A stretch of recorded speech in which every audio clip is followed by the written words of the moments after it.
Just to reaffirm that, I think we can look at the picture. This is about junction 6 of that motorway, and this is what Derek was talking about. Absolute gridlock, because although that motorway has effectively reopened, it was shut overnight because of the flooding. It's only one lane open southbound, many abandoned vehicles, which means this traffic is backed up for, well, many miles. This is the scene at Worcester, and Derek was talking about that motorway opening at Gloucester, so you can get an indication there about the sort of distance that's involved. Many of those people on the M5 have been stuck overnight, no food, no water, and as perhaps we can see here, many desperate for toilet facilities as well. Well, Brian Waite's managed to escape from the horror of the M5 after being stuck on that motorway since 3:30 yesterday afternoon. Brian joins us on the line. How did you manage to get out, Brian? Oh, yeah, it's just a bit of luck, really. I got stuck on the M50 originally at 3:30, and after 3 or 4 hours, the police turned us round back to the M5.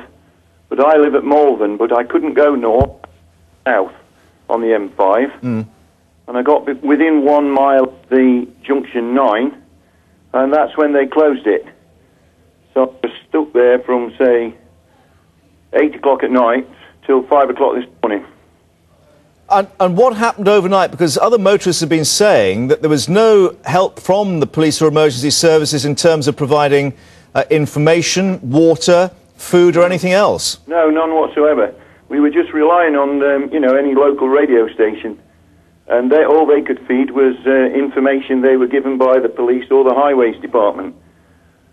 And police have been criticising some motorists for abandoning their cars, but quite clearly you felt you had no alternative. Well, no, I stayed in my vehicle till 5 o'clock this morning because I was only 1 mile away from the junction 9 on the M5. And it's 2 lanes closed there at the exit, so you can't get off at 9. So when they opened it at 5 o'clock this morning, I drove south right down to junction 11 at Gloucester, did a U-turn round the island. That took me about an hour to go round there, and they eventually opened the motorway north, and I was very lucky.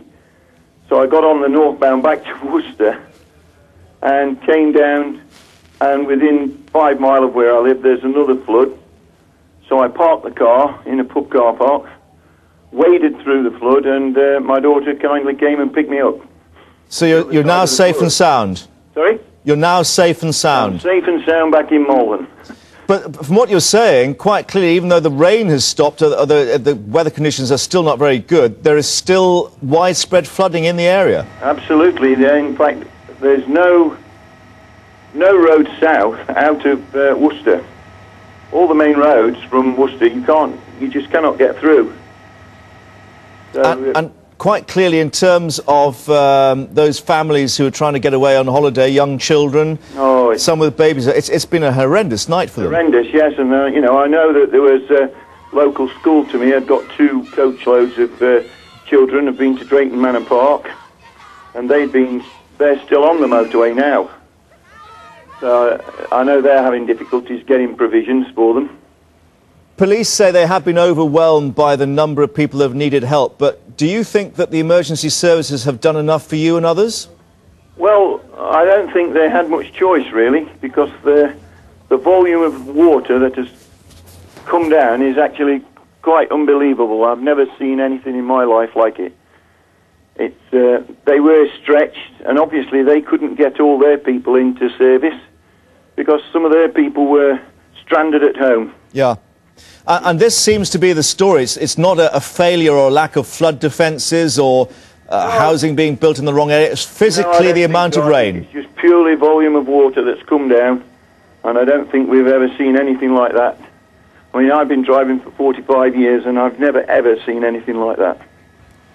Brian Waite, thanks for joining us on the line. Good to know that you've arrived safely at home. Thanks for telling us your story. Thank you, then. Let's move on to Robin Powell, Sky reporter, who joins us on the line from near Gloucester, who's been in a bed and breakfast, which has, well, effectively become a rescue refuge for people, Robin. It has indeed. It's about 10 miles northwest of Gloucester, and normally there's a maximum of 6 people staying here.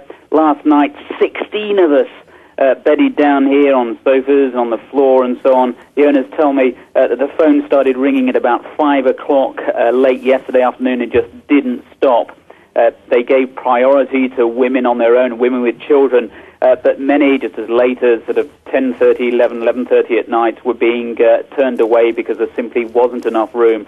And I can guarantee that this will be the same situation at hotels, guest houses and bed and breakfasts for miles around here, and that hundreds will have just simply had to sleep in their cars because there was nowhere for them to go.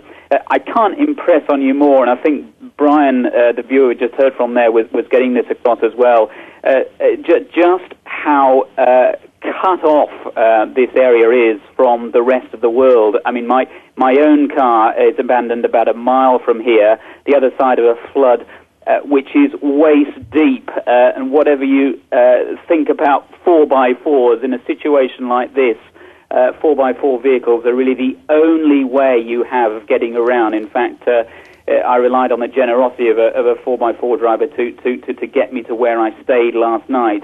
Other than that, simply the only way out of here is probably by helicopter.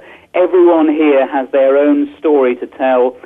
Some were on holiday, some like me were travelling far. Others were just on local journeys. Some just lived just a few miles from here and just simply couldn't get that last couple of miles home.